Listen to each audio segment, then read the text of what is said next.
चालाक बीवी। श्याम और राधा रायगढ़ गांव में रहते हैं। वैसे तो उनके अपने घर में ही 2 वक्त का खाना पूरा नहीं पड़ता, लेकिन फिर भी श्याम हर रोज किसी न किसी नए मेहमान को दोपहर के खाने पर घर ले आता है।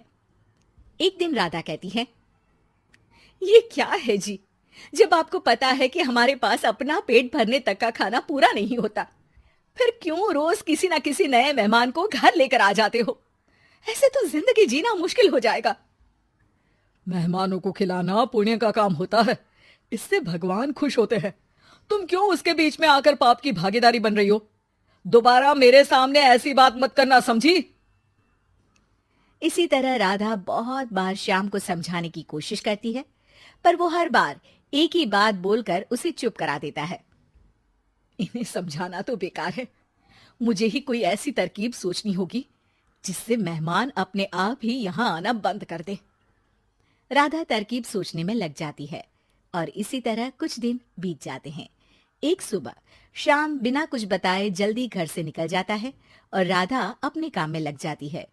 कुछ घंटों बाद श्याम अपने एक दोस्त के साथ घर वापस आता है। सुनो राधा, आज दोपहर के लिए 3 मेहमानों का खाना बनाकर रखना, और याद रखना उनकी खातिर में कोई कमी ना हो। श्याम की बात पर राधा हैरानी से उसकी तरफ देखने लगती है, लेकिन दोस्त के साथ होने की वजह से कुछ बोल नहीं पाती। घर में तो ठीक तरह से 2 लोगों के खाने लायक तक दाल चावल नहीं है और इन्हें मेहमान बुलाने हैं। बस अपना अपना बोलते हैं, दूसरे की तो कभी सुननी ही नहीं है। क्या करूं मैं? राधा क्या करूं क्या नहीं की उलझन में फंसी ही होती है कि उसके दिमाग में एक तरकीब आती है, जिस पर वो श्याम और उसके दोस्त के घर से बाहर जाते ही रसोई में से सिलबट्टा निकाल कर लाती है। अब मुझे मेरे ये साथी ही इस मुश्किल से बाहर निकालेंगे। राधा सिलबट्टे पर रोली, चावल और हल्दी डालकर उसे मेहमानों के बैठने की जगह पर ले जाकर रख देती है। कुछ ही देर में वो तीनों मेहमान भी घर पहुंच जाते हैं। आइए जी, पधारिए, हमें आपका ही इंतजार था। जी शुक्रिया। श्याम भाई कहाँ हैं? वो ना बस आते ही होंगे, तब तक आप बैठिए ना। जैसे ही वो तीनों अपनी जगह पर बैठते हैं तो सामने पूजा किए सिलबट्टे को रखा देख असमंजस में पड़ जाते हैं। और बहन, ये सिलबट्टे की पूजा कर इसे यहाँ क्यों रखा है? क्या ये आपके यहाँ का कोई रिवाज है? अरे नहीं नहीं, वो तो मेरे पति की मन्नत है, इसलिए पूजा की है। हैं? सिलबट्टे पर कैसी मन्नत? मेरे पति ने मन्नत ली है कि वो अपने मेहमानों को खाना परोसने से पहले इस सिलबट्टे से 3 बार उनके सिर पर मारेंगे।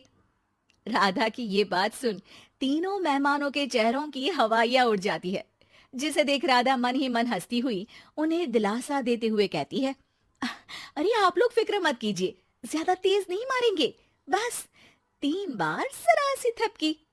और ये सुनते ही तीनों मेहमान डर से कांपते हुए तुरंत अपनी जगह से उठ खड़े होते हैं।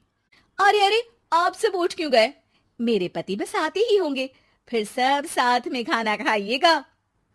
अरे जी नहीं, हमें कुछ नहीं खाना।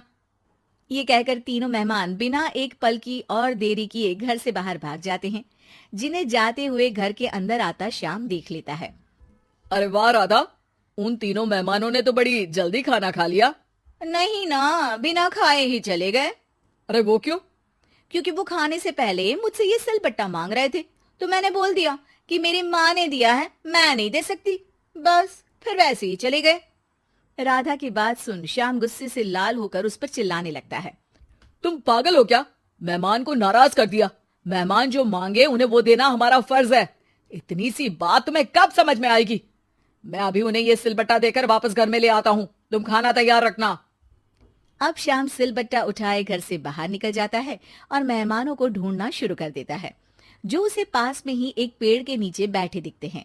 श्याम उनके पास पहुंचने ही वाला होता है कि वो उसे सिलबट्टे के साथ आता देख दोबारा भागना शुरू कर देते हैं, जिस पर श्याम भी उनके पीछे भागने लगता है। अरे रुको, मैं आप लोगों को ये देना चाहता हूँ। अरे आप लोग रुको तो सही। अरे भाई, ये तो हाथ धोकर पीछे पड़ गया है। अरे जुबान कम और पैर तेज चलाओ। वो तीनों पिटाई के डर से और ज्यादा तेज भागने लगते हैं। इसी तरह तीनों मेहमान आगे आगे और श्याम सिलबट्टे के साथ उनके पीछे पीछे पूरे गांव में घूमते हैं, जिससे धीरे धीरे गांव में ये खबर फैल जाती है कि श्याम दयालु और उदार इंसान तो है, लेकिन अब से वो किसी की भी मेहमान नवाजी से पहले सिलबट्टे से 3 बार उसके सिर पर मारेगा, जिसके प्रभाव से अब लोग उसके घर खाने पर आना बंद कर देते हैं। मैं तो उन्हें सिलबट्टा देने जा रहा था और लोगों को लगा कि मैं मार रहा हूं। कितना बड़ा बेवकूफ हूं। अब मेरी ही वजह से कोई यहाँ खाने पर आने के लिए तैयार नहीं है। इस तरह राधा अपनी होशियारी और सिलबट्टे की मदद से श्याम के मेहमानों वाली आदत से छुटकारा भी पा लेती है और घर की शांति भी भंग नहीं होती। जरूरी नहीं कि हर जंग हथियार से ही लड़ी जाए, कुछ के लिए सिर्फ दिमागी चाल ही काफी होती है, और अगर शांति के साथ अच्छे से दिमाग लगाकर सोचा जाए तो मुश्किल से मुश्किल समस्या का समाधान मिल ही जाता है।